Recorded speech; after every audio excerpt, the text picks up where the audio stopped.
Olá, bem-vindos a mais um vídeo desse canal. E hoje eu vim trazer para vocês um assunto que é relacionado ao Setembro Amarelo, que são os transtornos alimentares, né? E como isso se relaciona com a nutrição. Bom, os transtornos alimentares, eles são caracterizados por disfunções, né, no comer, sofrimento ao comer. E eu quero trazer para vocês o transtorno de compulsão alimentar, que é um transtorno que está muito comum hoje em dia.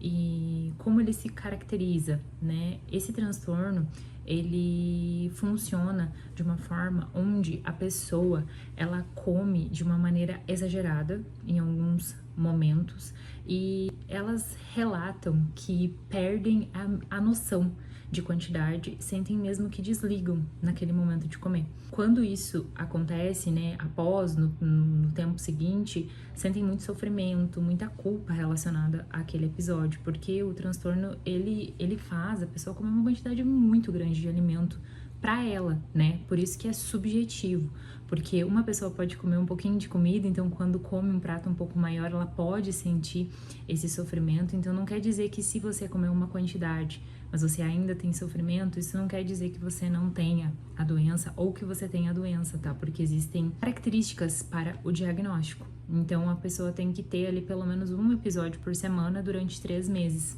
né? E esses episódios, eles são um consumo grande de um alimento e não precisa ser um alimento super palatável, né? Um alimento que a pessoa goste muito.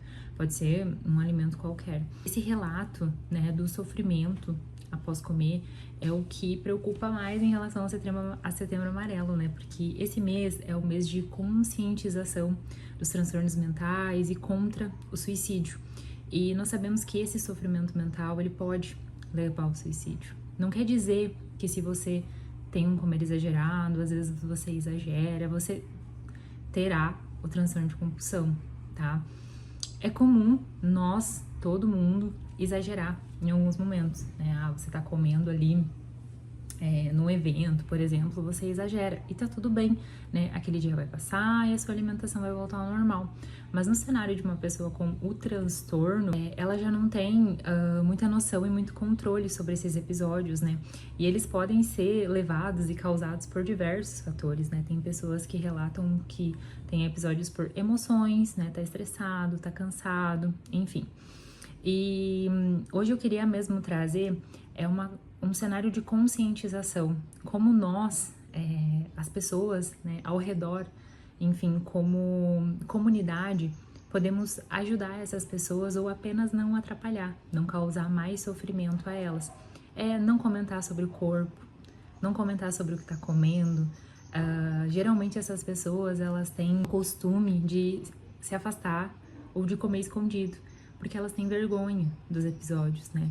Então a gente precisa sempre, como comunidade, como família e até como nutricionistas, acolher, né? Porque o tratamento da compulsão, ele é feito por equipe multiprofissional, né? Psicólogo, psiquiatra e nutricionista.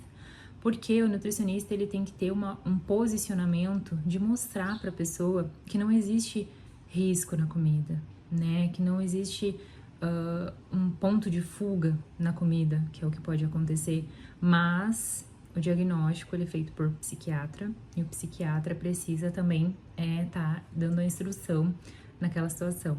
Então, se tu acha que tu tem muito sofrimento ao comer, que tu tem muito esse comer exagerado, que você perde o controle, é importante procurar o profissional. Se você não tem condições de ter uma equipe multiprofissional, pelo menos um psicólogo, um nutricionista que trabalhe com comportamento, tá?